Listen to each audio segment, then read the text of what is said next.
plunge into dirty water. Oh, it's providing me with so many brilliant metaphors. It's a play about a motley crew of close-cleaning misfits. We're talking Jock, Crawford, Bob and Brian, and they all work for Eager Beaver Cleaners. Writer John Stewart is here. He is Jock. Hello. Hi, how you doing? I'm fine. As you know, I'm just an oasis of calm. And actor Philip Toop, who is Brian. Hello. Hello, how you doing? And they look as if they're wearing some kind of Eager Beaver uniform, because you're both sort of in V-neck T-shirts, which look to me of a sort of reddish hue. Is this a coincidence? Well, I was trying to dress smart, but this is just how Phil dresses all the time. See? No, I wasn't sure if a tracksuit was suitable for the BBC. Oh, it's lovely. You can see I've really made a big effort. Great hair for radio today. I do apologise, gentlemen. Now, the play was on at the Edinburgh Fringe last year, wasn't it? Yeah, And it did pretty well. It was. It went fantastically well. Before we went out, obviously it was my first time going, so people were saying you need to be prepared to perform in front of 1, 2, 3 people. But the smallest audience we had was 30, so we had a fantastic run, a good audience every night, and it was an incredible experience. Were you part of that too, Philip? I was, yeah. Same as John, it's the first time I'd been out there. And the whole thing was fantastic. It started off really well and just built momentum the whole time. It's incredible atmosphere for your first time at the Fringe. Oh, it was amazing. The whole everywhere you look, there's something going on. Yeah. But you're right, it's so competitive, so that's incredible that you did so well early on. So tell me about this. I've just been talking to a writer, Michael Cannon. He's got his 5th novel out, but he's talking about he's got a full-time job on the go too, and you just always wanted to write. Where did this play come from then? Well, what it was is I studied at the Central Film School in London, and they were fantastic with us, and they still support us a lot. And they said when you start out, you should try and stick to things that you know. So I came back home to write, and one of the boys who's in the play and a few other of my mates worked for a clothes cleaning company. So the idea really stemmed from that, and we done a test scene at a networking event, and it just went so well in front of a live audience, and that's when I thought, you know what, this would work really well as a play. And when you were at the film school, were you studying screenwriting specifically? I was, yeah.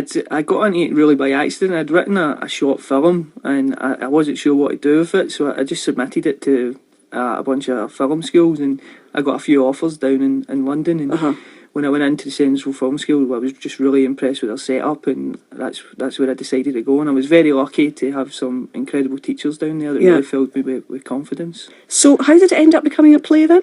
Well, it was a TV idea. Right. It was that's what they said. You should come up with some TV ideas. So like a sitcom? Yeah, a sitcom. So, and I was testing a scene at a networking event, and it was in front of a live audience, and it just went so well. And that's when I realised, I was like, you know, this would work as a play.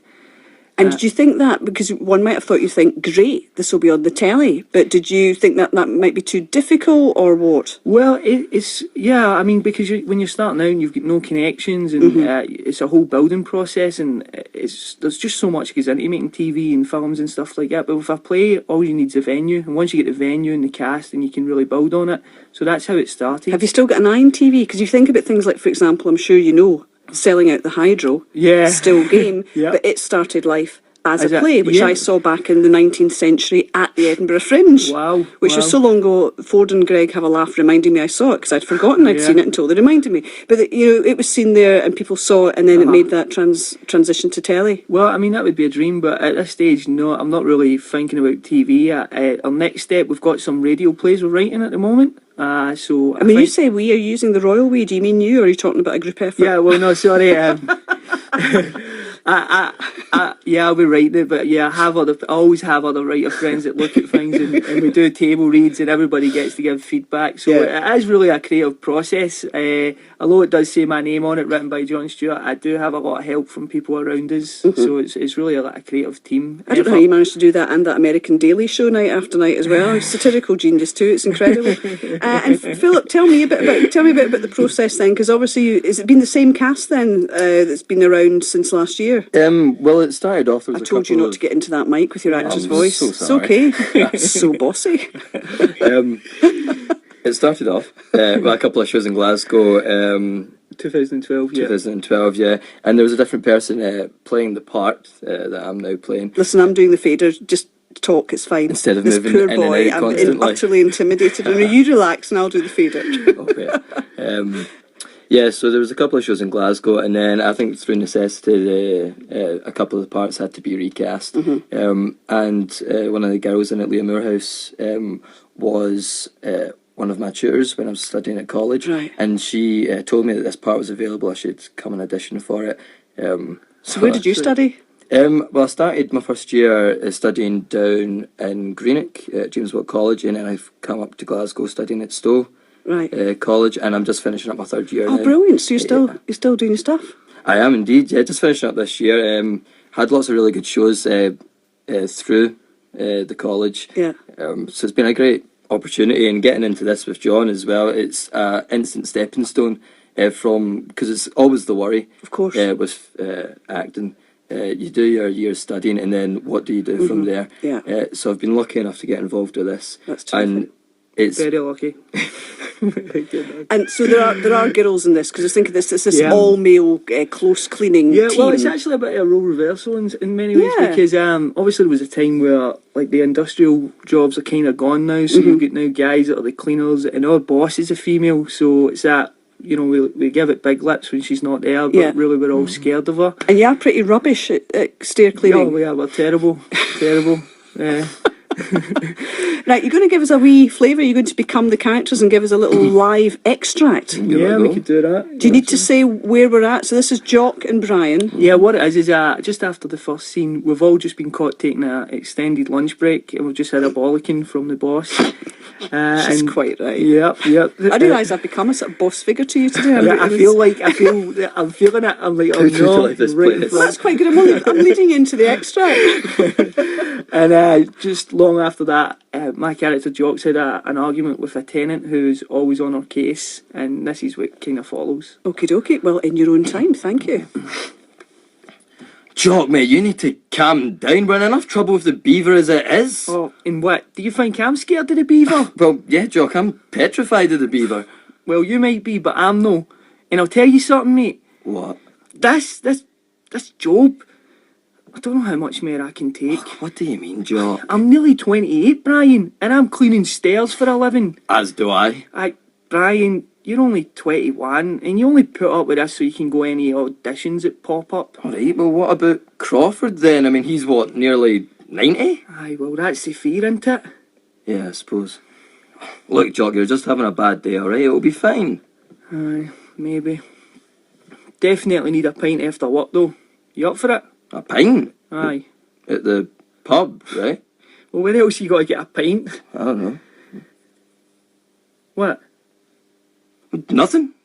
Just, I'm not really dressed for it today. So, most people in there are manky. Wait, because of Rachel?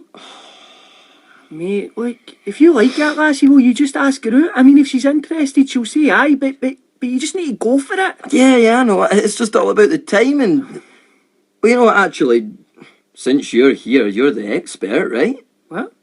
Well, you know, like Bob said, you're the predator, stalking after your prey. Aye, well, you know. Well, what would you do? I don't know. Jock. Look, just be yourself, Brian. No, wait, don't. In fact, just act like us. You know what I mean? Like confident and dominant. And if you can make her laugh, you'll do all right. I know it.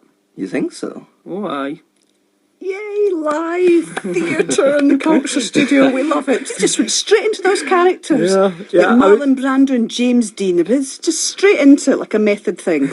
Pure Lucky we didn't impressed. need a prompt. You didn't need- Prompt. There were some good Pinterest pauses there where I thought, have they forgotten their lines? Oh, no. No, says Philip, don't be ridiculous.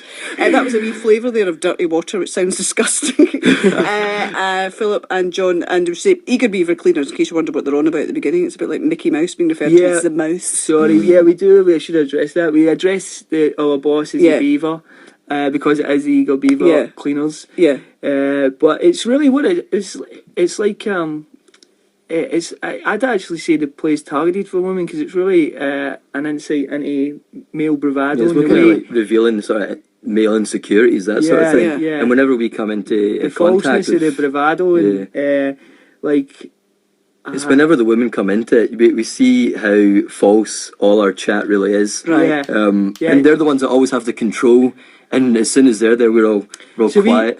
So we look at how men behave when you're not around. Yes, very interesting. Thank you for that insight. I know folk have talked about things like the Steamy. Obviously, that's just such a brilliant classic play and a real array of wonderful women's voices. I mean, did you have any other plays like that in mind when you're thinking of this group of people coming together? Yeah, well, I don't think you really have it in mind when you're writing it. But once it comes together and people say, "Oh, this reminds me," I mean, I've even had someone say to me, "Oh, kind of reminds me of the male version of Sex and the City." So you get, some people will say things, you're like, "Really? All right, well, that's good." Because those lasses were always cleaning clothes, weren't they?